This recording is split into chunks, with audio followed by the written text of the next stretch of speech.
أيوه، طلّع العصافير. هيهم، هيهم، طيارات الاعتراض ولا إشي.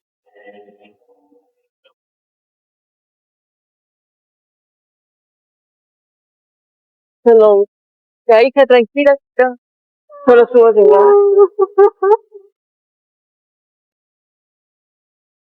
No me puedo saludar con la derecha, familia.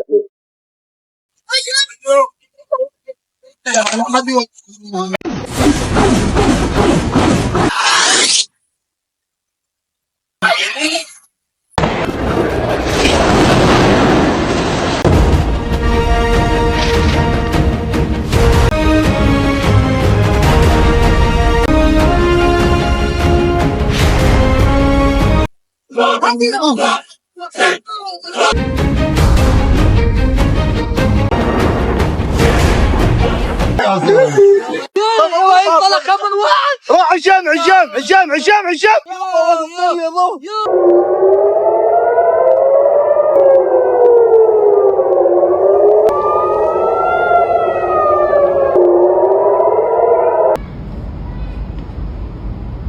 Bayangkan, setelah diserang habis-habisan oleh pesawat tempur Israel, penduduk Gaza kini harus berhadapan dengan serangan militer dari arah barat saat tentara IDF terus berusaha menguasai wilayah Palestina.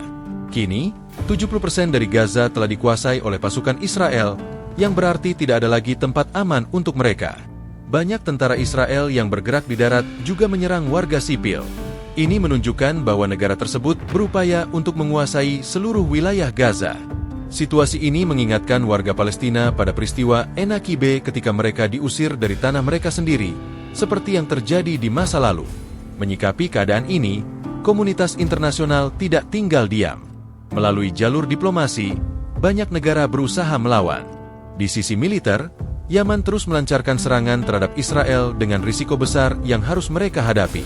Sementara itu, masyarakat sipil memilih untuk menolak kehadiran warga Israel, seperti yang baru saja terjadi di berbagai belahan dunia, termasuk di negara maju seperti Jepang. Dahulu, tidak ada yang disebut negara Israel ketika seluruh wilayah yang sekarang dikenal dengan nama tersebut adalah milik Palestina. Namun, setelah Inggris merebut wilayah itu dari Kekaisaran Ottoman pada akhir Oktober 1917, mereka berjanji untuk secara bertahap mendirikan negara bagi orang Yahudi di Palestina. Para Yahudi dari Eropa mulai datang ke Palestina. Milisi bersenjata Zionis mulai menyerang warga Palestina dan mengambil alih tanah mereka. Pada tahun 1947, PBB mengeluarkan resolusi 181 yang membagi wilayah Palestina menjadi dua negara, Arab dan Yahudi, dengan sekitar 55% tanah diberikan kepada orang Yahudi dan sisanya kepada orang Arab Palestina.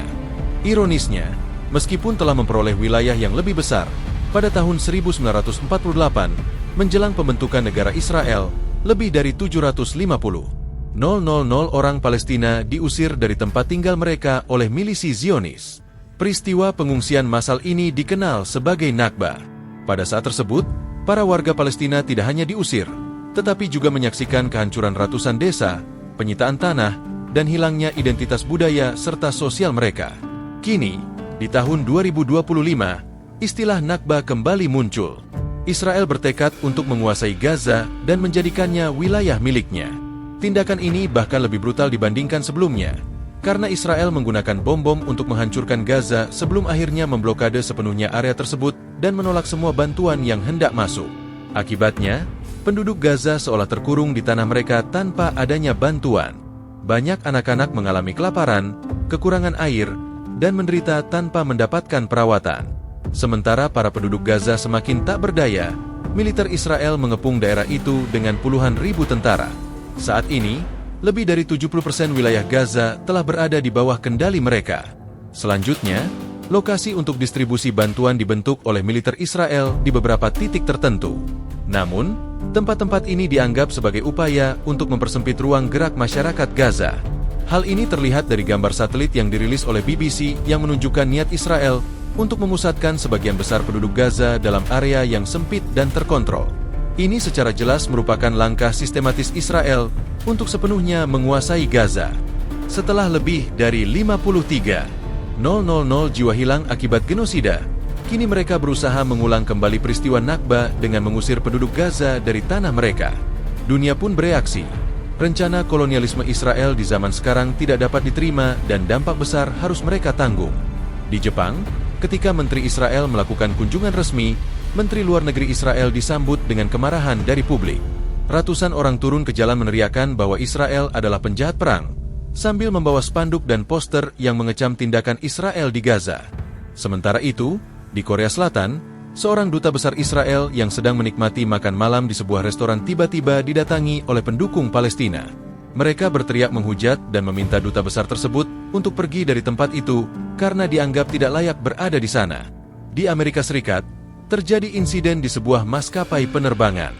Dalam sebuah video, terlihat seorang warga Israel diminta untuk turun dari pesawat setelah membuat pernyataan negatif tentang Gaza.